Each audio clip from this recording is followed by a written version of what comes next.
नमस्ते बच्चों, BK Praveen Desale channel में आपका स्वागत है।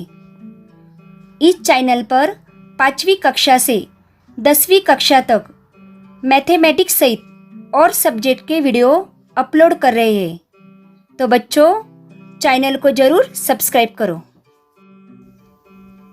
बच्चों, आज हम कक्षा 9वीं विषय हिंदी पाठ क्रमांक 9 वरदान मांगूंगा नहीं, इस पाठ के स्वाध्याय का अध्ययन करेंगे। पाठ के आंगन में प्रश्न 1, सूचना के अनुसार कृतियां पूर्ण कीजिए। कवि इन परिस्थितियों में वरदान नहीं मांगना चाहते। 1, जीवन के महासंग्राम में तिल तिल मिटने पर। 2, संघर्ष पथ पर हार या जीत मिलने पर। 3, हृदय में कष्ट होने पर। 4, कर्तव्य पथ पर दुख या अभिशाप मिलने पर। ख, आकृति पूर्ण कीजिए।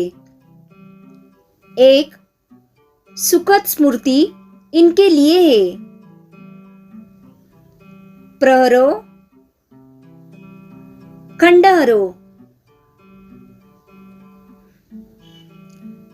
2, कवि भयभीत नहीं है।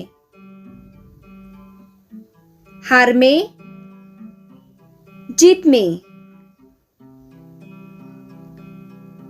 प्रश्न 2, पद्य में पुनरावर्तन हुई पंक्ति लिखिए। उत्तर, वरदान मांगूंगा नहीं। प्रश्न 3, रेखांकित वाक्यांश के स्थान पर उचित मुहावरा लिखिए।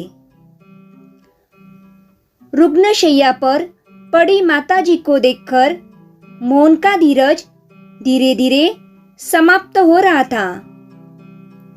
मुहावरा, तिल तिल मिटना, जिस्म का टूटना।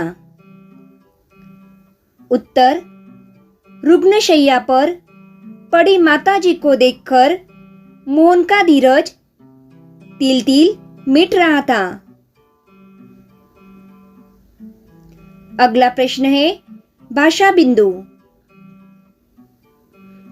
निम्नलिखित अशुद्ध वाक्यों को शुद्ध करके फिर से लिखिए। 1, लता कितनी मधुर गाती है।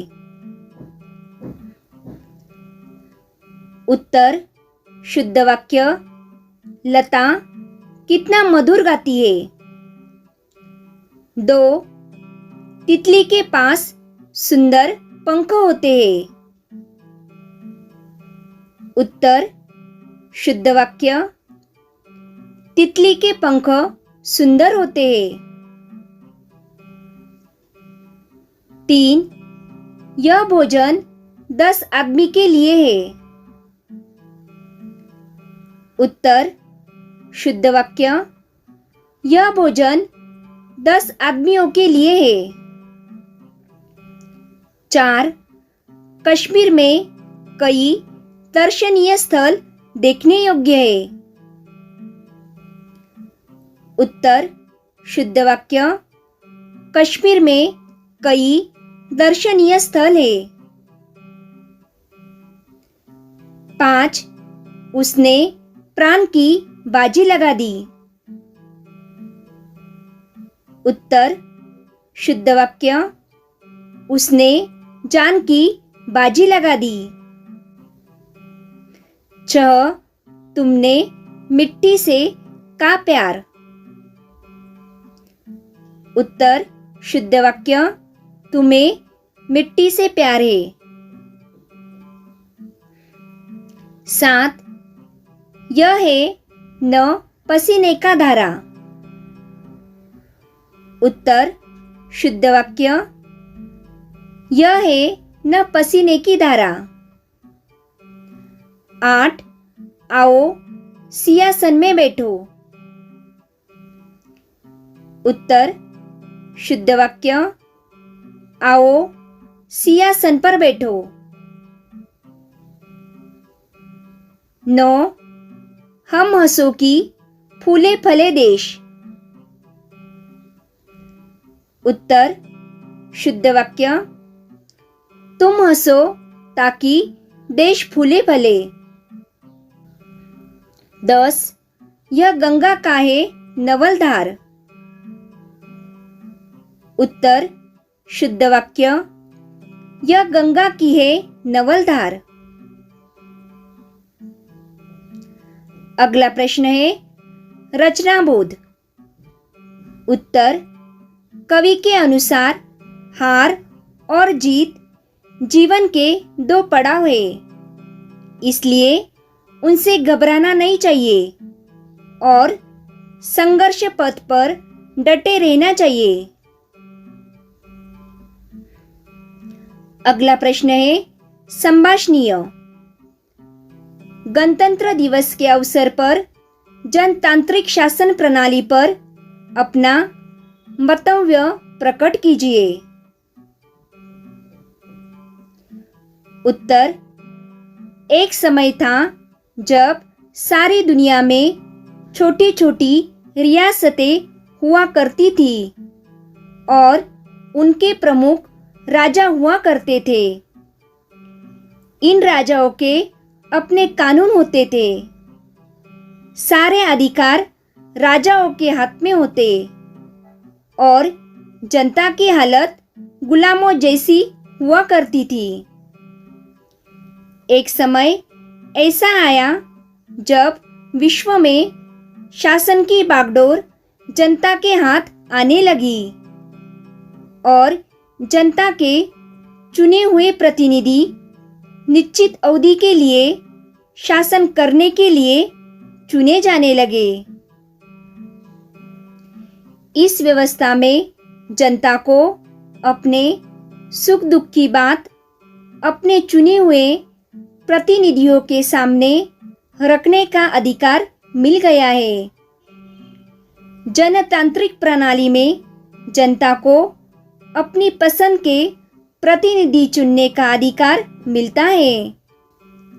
जनतांत्रिक शासन प्रणाली एक उत्तम शासन प्रणाली है, पर चुने हुए प्रतिनिधियों में नैतिकता होनी अत्यंत आवश्यक है, तभी यह शासन व्यवस्था सही ढंग से काम कर सकती है। अगला प्रश्न है लेखनीय। जीवन में परिश्रम का महत्व पर अपने विचार लिखिए। उत्तर शारीरिक व मानसिक रूप से किया गया कार्य परिश्रम कहलाता है। मनुष्य जीवन में परिश्रम का बहुत महत्व है। मनुष्य शुरू से ही जिज्ञासु और महत्वाकांक्षी प्रवृत्ति का है। अपनी कल्पनाओं और स्वप्नों को वह परिश्रम द्वारा ही वास्तविकता में बदल सकता है। विश्व के सभी महान व्यक्तियों ने परिश्रम को अपनी सफलता का मूल मंत्र कहा है। परिश्रम द्वारा ही उन्हें सफलता, यश, कीर्ति और अमरता प्राप्त हुई है। व्यक्ति लगन से परिश्रम करता है तो उसका श्रम कभी बेकार नहीं जाता। जिन लोगों ने परिश्रम को अपना कर्म और पूजा माना है, संसार ने उन्हें ही सम्मान दिया है। जीवन की भागदौड़ में परिश्रम करने वाला व्यक्ति सदैव विजयी रहा है। परिश्रम से हम अपना स्वप्न पूरा कर सकते हैं। अपने परिवार और समाज की सेवा कर सकते हैं। कमजोर से कमजोर व्यक्ति भी परिश्रम के बल पर अपना भाग्य बदल सकता है। तो बच्चों, आज हमने वरदान मांगूंगा नहीं इस पाठ के स्वाध्याय का अध्ययन किया। Thank you.